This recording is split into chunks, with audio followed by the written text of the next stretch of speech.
Hey, I no longer slay. What's up? It's a culture detective here investigating your favorite albums, and today I'm going to be doing an album or maybe EP review of the new Yoasobi album or EP, The Book 3.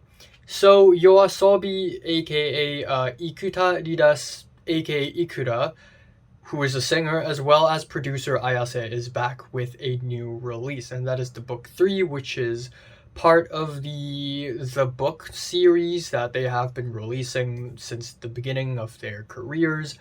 And Yoasobi, if you don't know who they are by now, you're probably not very caught up with Japanese music because they are perhaps the most popular and well-known and successful Japanese musical act right now. They are spearheading modern J-pop with tracks like Yoru ni Kakeru and Gunjo, as well as Kaibutsu, aka Monster, the opening song to Beastar Season 2.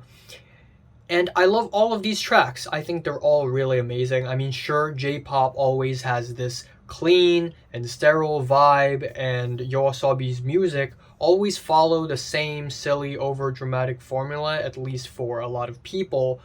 But I think they use it to their advantage. The production on Yoasobi songs are always crispy and bouncy, and the songs are often really catchy and danceable, and Ikura is legitimately a really good singer, so call me a nerd, call me a pleb, but a lot of Yoasobi's tracks slap.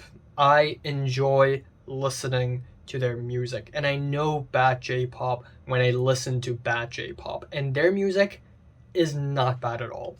So now we have the release of the Book 3, and I think it's a bit hit and miss. First off, we have the track Yusa, or The Brave, which is one of the opening sequences to an anime called Soso no Frieren, which I've never heard of.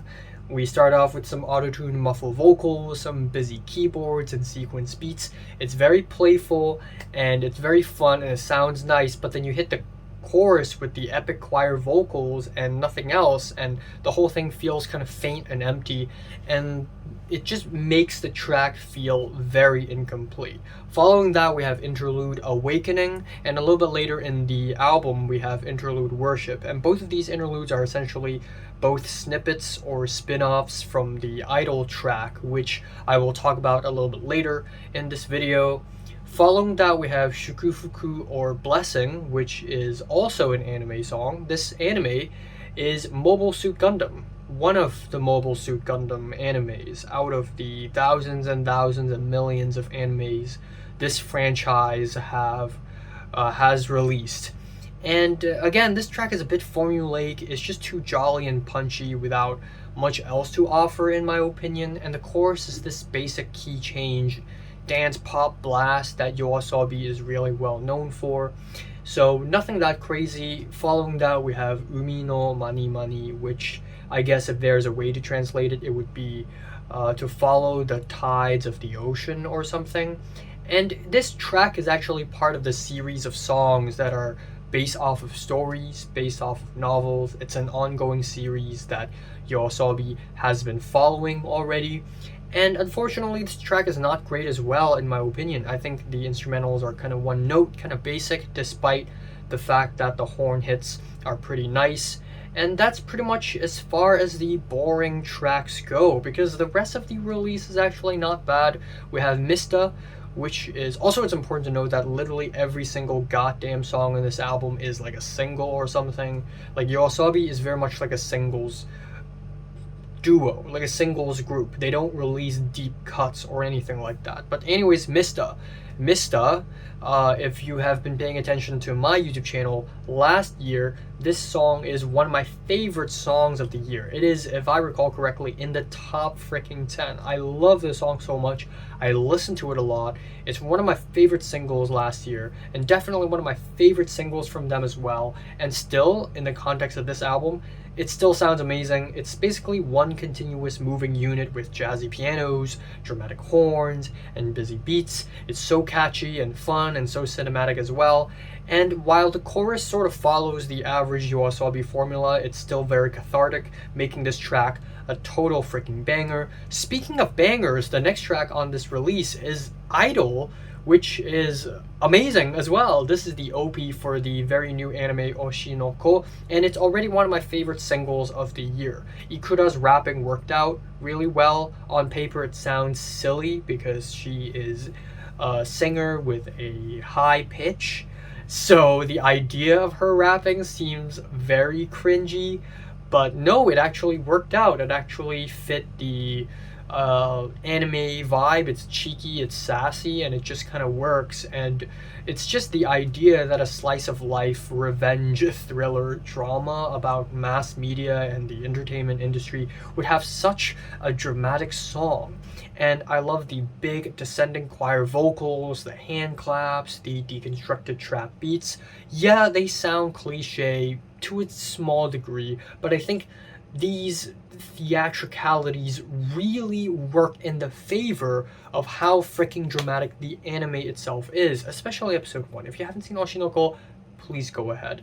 And then following that we have 17, which is also part of the novel story series. And yeah, this track would go absolutely hard if it is an Osu map or something. We have some dueling distorted guitars. I love the crunchy, chunky beat, and the chorus is quick and snappy. Then we are hit with the track Adventure, which is like the most sterile, cliche song Yoasobi could possibly write.